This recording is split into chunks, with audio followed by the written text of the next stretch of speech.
I don't know about you, but it seems to me like more and more people are switching over to Linux. Now, YouTube has us all in a little bubble with our own personal algorithms and serving us up certain videos. So I don't really know what reality is anymore. Let me know in the comment section below if this is your reality. But it does seem to me like more and more people are starting to switch over to Linux. I know personally, I have people in my own Discord who have switched over to Linux and they swear by it and they love it. I also know that Gamers Nexus is starting to incorporate Linux benchmarks in his hardware reviews. I know JayzTwoCents has done multiple different Linux PC related builds and projects this year. And of course, Linus has done multiple Linux projects over the years. And on top of that, Valve is using Linux for the Steam Deck, which has been a massive success for them. And now they're about to launch the Steam Machine, which will also be running Linux. And of course, one of the most popular creators of all time, PewDiePie, has completely switched over to Linux. Linux is definitely growing in popularity. There is absolutely no doubt about that. But the big question here is why? Why?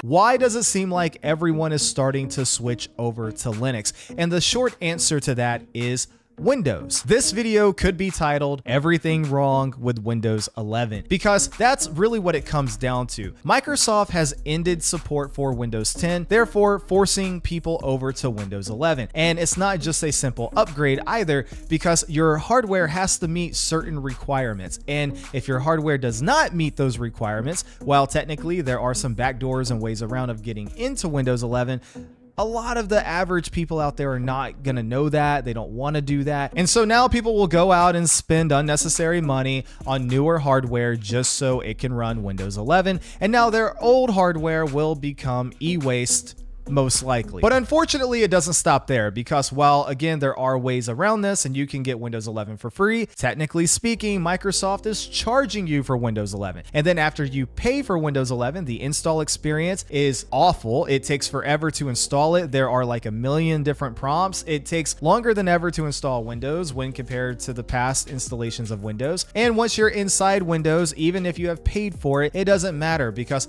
Microsoft is spying on you and it has a ton of telemetry inside of it, and they are serving you ads and they are forcing a Microsoft account on you. Again, yes, I know there are certain workarounds for these things. For the average consumer out there, Microsoft is forcing a Microsoft account on you. So now they want you to always be connected. They want you to always log in. And even whenever you log into Windows with your Microsoft account, if you decide to get on Game Pass and launch a Microsoft game or an Xbox Studios game, whatever they're calling it these days, they still prompt you again to sign in to the same Microsoft account instead of just, making it convenient and using the account you've already signed in with. And so yeah, Windows 11 is honestly a hassle. It's not something that's fun to use. And I don't know about you, but it seemed like every time I logged onto my PC, there were new updates for it, like every day, sometimes multiple times a day for Windows. I'm like, I just updated you like not even 24 hours ago. How do you already have a new update? And so that's why me personally, I have modified my Windows 11. So I'm using the tool from Chris Titus Tech, and I paid to use this tool and I have installed his tweaks and stuff like that. But also I have made sure that the updates I'm getting are just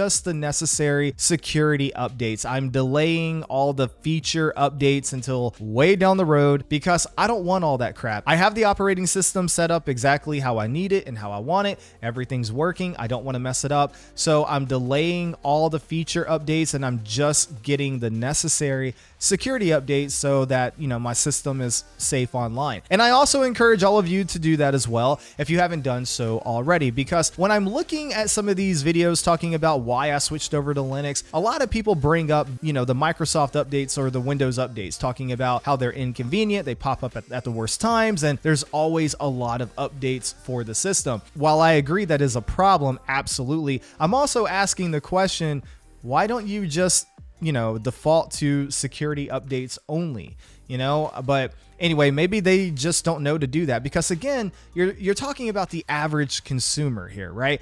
Anyway, your operating system should be something that is a tool that makes your life easier to get things done. It should not be something you should have to fight against, in my opinion. Some of the features within Windows 11 don't work properly. I know I'm using an OLED monitor, so I set my taskbar to automatically hide. And for the most part, it works, but there are some times where I will log into my system and the taskbar is just sitting there. And then I have to go into the settings and, basically reset reset that setting. Even though I have still checked the box saying automatically hide the taskbar, it's not working. So I have to uncheck it and check it again to basically reactivate that feature. And then of course, I think we all know by now that update and shutdown doesn't actually work. If you update and shut down, it literally functions the exact same way as update and restart. Windows 11 is hot garbage, and honestly, that's the reason why most people are switching over to Linux. Now, with that being said, Linux does offer freedom from pretty much all of these problems, but Linux is not perfect. And so that's why some people choose to dual boot, they'll run Linux and Windows, or a lot of people do decide to debloat Windows or run a custom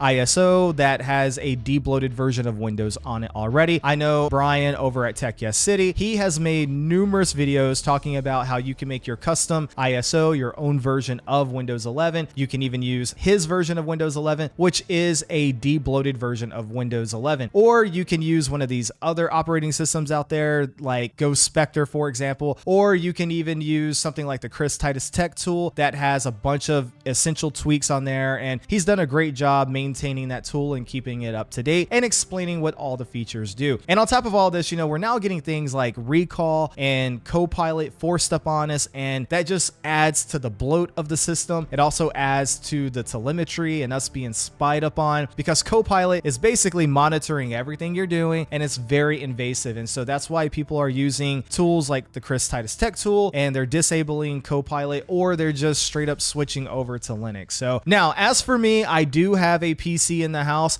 that I have put Bazzite OS on because I was trying to make my own Steam machine, and I wanted to see what that was like and, weigh the pros and cons of it. And yes, there are definitely some pros and cons of it. Linux is definitely not perfect. I would make the argument it's a lot better than Windows for the most part when you're just, going pound for pound across the board.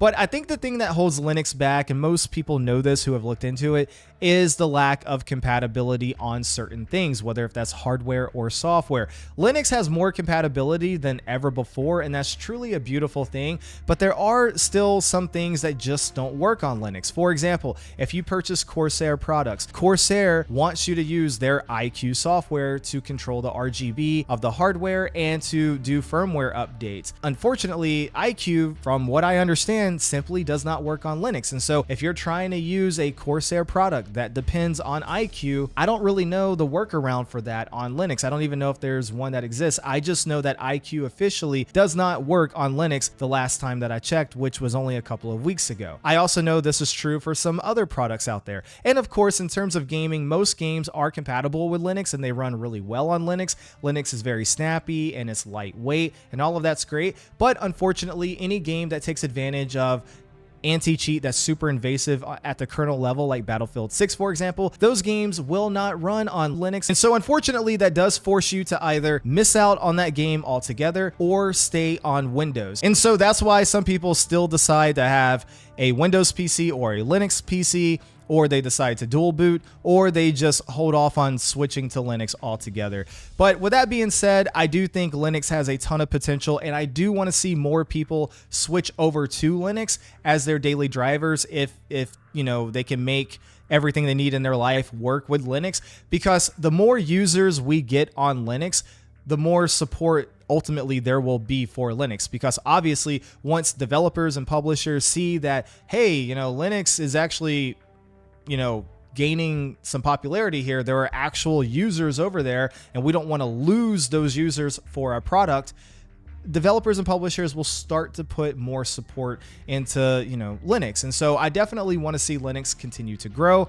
But for now, I will say, while Windows is hot garbage, I still go down the road of just, doing a debloat process for Windows and setting it up for what I need it for currently. However, I can totally see a future where I say screw it and I just, switch over to Linux myself. And if that day comes, I will definitely be making a video on it. Anyway, please let me know your thoughts down below on Linux. Are you using it? Have you used it? Etc. Like, comment, and subscribe. Do all the things, And until next time, E-Rock out.